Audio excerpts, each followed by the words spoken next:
Hello pianists! Today you will learn how to incorporate forearm rotation into your playing. An excellent example of this comes from Bach's Invention No. 8 in F major, BWV 779. Bach actually wrote these as teaching pieces for his own children to learn how to play the piano, so they're excellent pieces for you to learn at the piano as well. As you listen along, you'll hear the subject in F major, which is a simple broken chord. You'll see my hands turning slightly left to right as I play that to keep it detached, and it will switch from right hand to left hand, which requires voicing. We've also talked about some other videos. So watch my hands as I play this, listen to that melody switching back and forth, and enjoy.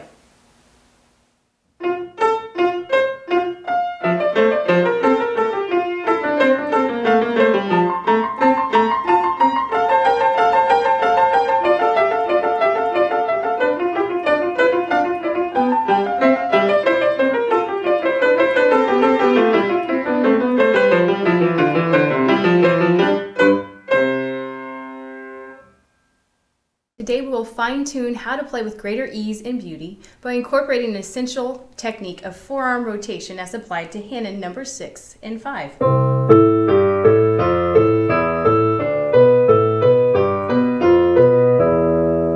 Sometimes people mistakenly think, well, I only play the piano with my fingers. Let me play that again, and I'm only use my finger strength.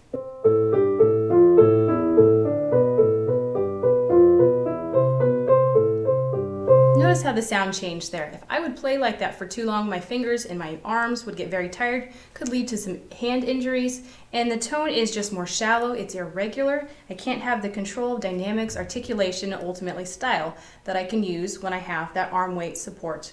So previously we have learned about wrist alignment, and with 5-finger scales, wrist circles, and on Hanon No. 1.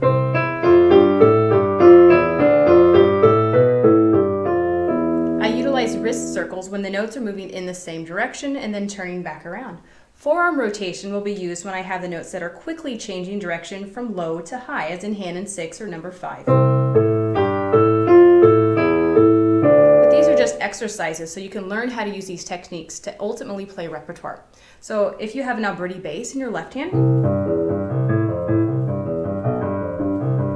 the right hand has some trills. Are some great examples of when you would turn the arm from left to right to rotate it and use all of that strength of your arm. Watch my wrist and forearms very carefully as I play for you exercise No. 6 from the Hanon's Virtuoso Pianist, which was published in 1873, and you can find all of these exercises on public domain.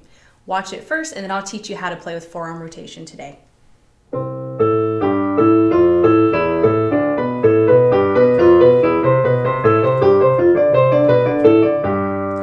Descending pattern.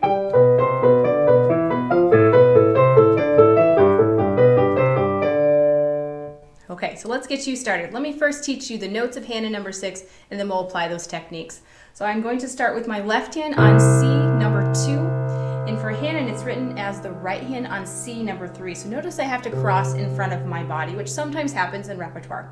But if I'm going to practice technique, I like it to feel in an ideal position. So I'm going to choose to move it up to middle C. You might like the feeling of more on treble C at the side of your body, but get rid of that cross hand position in front of your body to first practice this. We're going to practice the intervals 2 together. That way we can reduce it down to automatize the notes. So notice it starts with a 6th, and it's the same notes between left and right hand. Walks down a 2nd, a 3rd, into 4th, 6th, 2nd, 3rd, 4th. Let's also jump ahead to the descending pattern, which is on the 3rd system of Hanon Major 4. It starts in G and B as a 6th that descends, goes up a 2nd, just a mirror image, 3rd, 4th, 6th, 2nd, 3rd, 4th, 6th. Remember that reduction practice doesn't always sound the most beautiful, but it's incredibly helpful to reduce it down so you can then apply techniques and play more beautifully. All right, so let me teach you then how to play with that forearm rotation. Think when you play to the left or low, I'm going to turn to the left that way. Left is low. When I turn back higher, I'm going to go to the right for turning. It's going to turn back to the left, to the right. My wrists are level, thumbs are tall, left, right. Start very slow. Watch your hands to monitor that correct technique. Make sure the left hand is also turning just as much as the right hand is. pause there. If that feels too hard to learn the notes and play with that forearm rotation at the same time, just bring your hands up above the keys and just practice it in the air, just turning left, right, left, right. Really need to watch that left hand if you're not a dominant writer. And your right hand, get that technique comfortable. Let's go back to the keys, and you could even cue with me left to right, left, right, left, right. Bottom of the keys, nice rich tone. Breathe deep to make sure you're staying relaxed. Watch your hands, you're not holding any tension. Play it nice and deliberate and rich.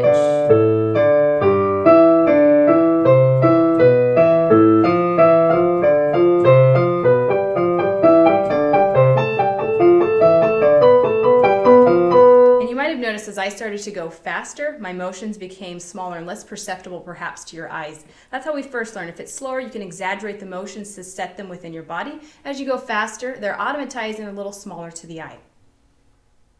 We're also going to practice Hanon exercise number 5 as it still uses this forearm rotation. It's a little bit smaller of intervals, which is great practice for trills.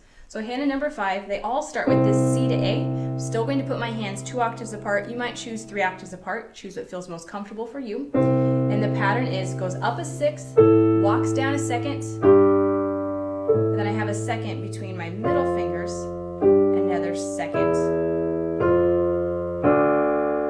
Won't sound the best, but you can block it again just to set the fingerings. That rotation, left, right, left, right, left, right, left, right. Turning left, right, left, right.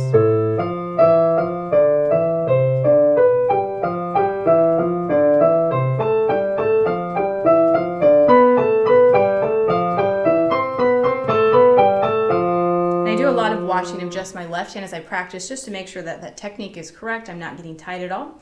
Let's also work on the descending pattern of Hanon number 5, which starts with the 3rd system, the 4th measure. I'm going to start on bass C and treble C. It's going to be a 2nd ascends. These are thirds.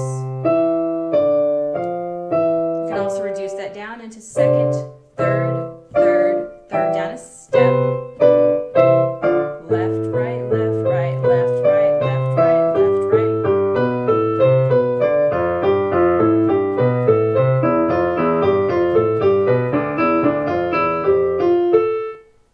And as you practice your Hanon exercises, look for how the notes are grouped to know when to apply circular technique or that rotation, forearm rotation we learned today. Reminder, always start very slow with deliberate actions. Watch your hands as you play. Breathe deep so you don't become tense as you play. Keep your hand in motion so it doesn't become tired. If you feel like you're getting tired, just stop for the day on that kind of exercise and come back. It takes time to build up endurance to play these techniques with ease. Be patient to learn these techniques. Apply them to your music so you can play with ease and beauty with a greater range of expression, articulations, and styles.